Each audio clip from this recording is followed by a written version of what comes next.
Is Ebou Adams leaving Derby County? Now, it has been reported by Peter Rook, a transfer correspondent for Football Insider, that Derby County midfielder and captain Ebou Adams has the interest of one relegated Premier League club as well as several Championship clubs. Now, over the course of yesterday evening, I got a lot of flack from Derby County fans for my opinion on this, but should we get into it? Now, I said that I'd be happy to let Ebou Adams go for around £3 million, £2 to £3 million, because one, we turn a profit, two, he's very limited in skill set, and he's also 29. Now, obviously, Ebou Adams is a very important player for Derby County, but ultimately, in my opinion, not one that is irreplaceable. Now, obviously, you lot can have your opinion down in the comments. If you have not done so already, hit that like button, hit that subscribe button, and turn on that notification bell. And let's get into talking all about Ebou Adams. Do you want to win yourself the brand new Derby County 2025-26 home shirt?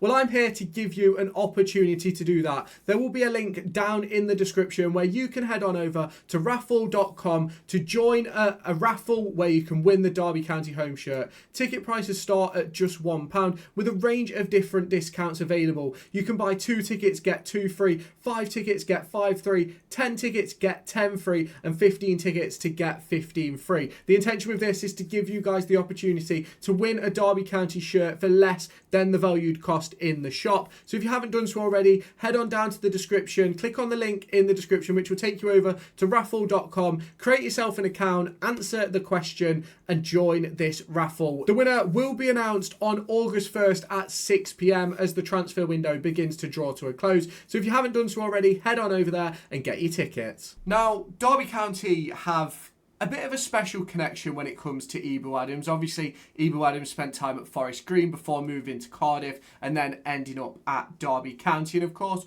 over his time at Derby County, Ebou Adams has been a very important player. I'm not going to turn around and deny that, because ultimately he has been very important. However, it's very important to acknowledge where he sort of lacks in his ability as a professional footballer. And as someone who has worked within the professional football industry and has looked into how data is provided and things like that, I think it's very interesting to look at Ebou Adams' numbers. Now, obviously, if you look on screen now, you'll see his rankings based on central midfielders who played 20 plus games last season. Now, in a defensive standpoint, he ranked at 8.75. In an attacking standpoint, he ranked 54.4. And when it came to possessional stats, he ranked 73rd, which came out on average of 45.38 based on, I think it was about 150 midfielders that fit into that range. Now, don't get me wrong, on a defensive standpoint, there is not many players better than Ebou Adams, but we could get a player that is all-round better for the fee that I believe we could get, around about 3 million in my opinion. And don't get me wrong, I'm not saying that Derby County should or will sell Ebou Adams. I just believe that it's something that Derby County should discuss, because at the end of the day, he's 29, he turns 30 in January, and ultimately a midfielder is a lot more than just being able to win the ball back. When you look at his possessional stats, which you'll see on screen now, he ranks 37th in the league for accurate long balls. He averages 70th in the league for accurate short passes. He's 88th in the league for key passes, 97th for assists, which puts him at an average of 73rd in those possessional stats, which is obviously very, very disappointing. You then go on to his attacking. He's 18th in terms of shots. He's 19th in terms of goals. He ranks 123rd in terms of how many times he's been dispossessed. That is on the wrong end of the scale. He's 108th based on unsuccessful touches, which again is the wrong end of the scale. And when it comes to winning those aerial duels, he ranks 4th, which you could also link into that sort of defensive standpoint. That puts him 54.4 on an attacking end. You then look at the defensive numbers, which will be on screen now. He ranks 13th for blocks, 16th for clearances, 2nd for tackles, and 4th for interceptions at an average ranking of 8.75. Now, a lot of people have obviously given me stick, and everyone's entitled to their opinion. I personally am not too fussed about people disagreeing with me. That's completely fine. It's part and parcel of football. But what I think is really important is that there's so many people that are coming around and talking about watch football with your eyes, blah, blah, blah, when I sort of put this data in front of them who don't really understand how data is collected. Now, we'll get into that a little bit later, but let's just assess Ebou Adams. Now, there's several clubs interested in him. So Derby County, realistically, if they wanted to, could start a little bit of a bidding war. Now, for me, if we got anything more than 3 million, I'd be absolutely delighted. Now, people will have their own opinions on that, and people obviously think he's worth a lot more than that. But we sold Erin Cash into Brighton for 10 million, who is, 5-6 years younger, also has a lot more room for improvement, and in terms of position, is probably was ranked higher than Ebou Adams in the division, depending on everybody else. But it's really interesting because I do believe that a £3 million fee is good. And I know a lot of people don't, but I believe that would be a very good move for Derby. I think you could go out and get Lewis Travis for that. You could improve our midfield for that. In fact, you could probably go out and get 2 or 3 players with that £3 million. And I'm not saying that Derby County should do that, because obviously then you're sort of filtering quality. But I think you could replace Ebou Adams with £3 million. I think of all our midfielders, him, Liam Thompson, Ben Osborne, if I'm completely honest, I don't think there's anybody in this club that is irreplaceable. And if there was players that were irreplaceable, we wouldn't be in the Championship.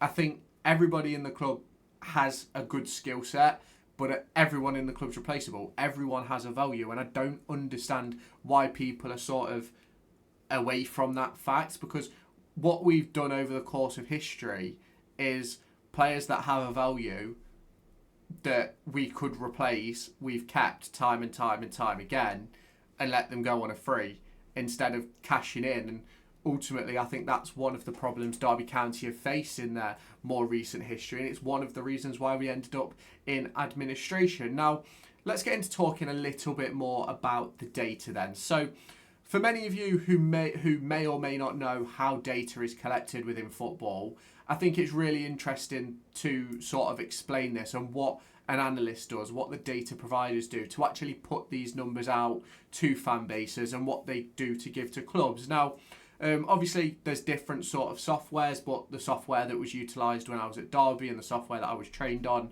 at Derby and at uni was a software called Huddle. And on Huddle, you use something called a code window where you essentially pick key performance indicators, which you then use to clip the game footage, essentially. So in order to get accurate data, you'd have to go through the match footage and you'd have to code every single action based on the key performance indicators that the club or the data provider are looking for. Now, in respect of that, there's all these people saying to watch football with your eyes, but what they don't realise is the analysts collecting this data probably watch 10 times more games of football than they do. And they also then have to acknowledge every action that the player that they're focusing on does, or the team that they're focusing on does. And from my personal experience of working at Derby, working at Doncaster, like I did in my in the last few years, it's one of those where when I was at Derby, I was sometimes watching 3 or 4 games of football when I was on shift. And that's not to necessarily turn around and say that that means I know more than anybody else, because I'm not going to claim that. There's always someone out there who has more knowledge and more acknowledgement of the circumstances, and that is completely fine. But it's one of those for me where I feel like people don't truly understand what an analyst does, which is why I'm discussing it here, because the data that I've put in front of people was collected by a data provider and then obviously inputted into whoscored.com, and ultimately it shows that Ebou Adams is not the player that many people think he is not the best midfielder in the league, is not even around the best midfielder in the league. And I think too many people get caught up on the fact that it's a number rather than where the number actually comes from. And I think that is quite disappointing, because me as a fan, obviously it probably relates into like my autism and things like that. I like facts, I like figures, I like things that are black and white, and I think data gives you that. there's no opinion in data. You can use data to form an opinion, but there's no opinion in data. It's objective. You can't choose what data shows you. And obviously, when you look at circumstances that we've looked at in regards to that of Ebou Adams, the data shows that realistically he isn't that good in his position. And yes, he ranks 45th, but a lot of that is based on his defensive attributes, whereas you could probably get a player that's a little bit worse defensively but offers more on the ball and in an attacking standpoint, and we'd have a better player. We'd have a better all-round balance. And don't get me wrong, I think players like Ebou Adams are brilliant for clubs. We've had it with Graham Shinney, who, in my opinion, was very much similar to that of Ebou Adams. Very good on the defensive standpoint. In possession wasn't great. And on the front end of the pitch also wasn't great. But the passion, the work rate. Now, it is a difficult one. Do I want Ebou Adams to leave? No. But do I think we'd be stupid to turn down £3+ million? Absolutely. Now, everyone is obviously entitled to their opinion. You're entitled to yours. I'm entitled to mine. I'll happily discuss it, and that is completely fine. And you're all more than welcome to let me know your thoughts on this down in the comments. Now, if you have not done so already, let me know your thoughts down in the comments. Hit that like button, hit that subscribe button, and turn on that notification bell, and I'll catch you in the next video. Do you want to win yourself the brand new Derby County 2025-26 home shirt? Well, I'm here to give you an opportunity to do that. There will be a link down in the description where you can head on over to raffle.com to join a raffle where you can win the Derby County home shirt. Ticket prices start at just £1 with a range of different discounts available. You can buy 2 tickets, get 2 free, 5 tickets, get 5 free, 10 tickets get 10 free, and 15 tickets to get 15 free. The intention with this is to give you guys the opportunity to win a Derby County shirt for less than the valued cost in the shop. So if you haven't done so already, head on down to the description, click on the link in the description which will take you over to raffle.com, create yourself an account, answer the question, and join this raffle. The winner will be announced on August 1st at 6 PM as the transfer window begins to draw to a close. So if you haven't done so already, head on over there and get your tickets.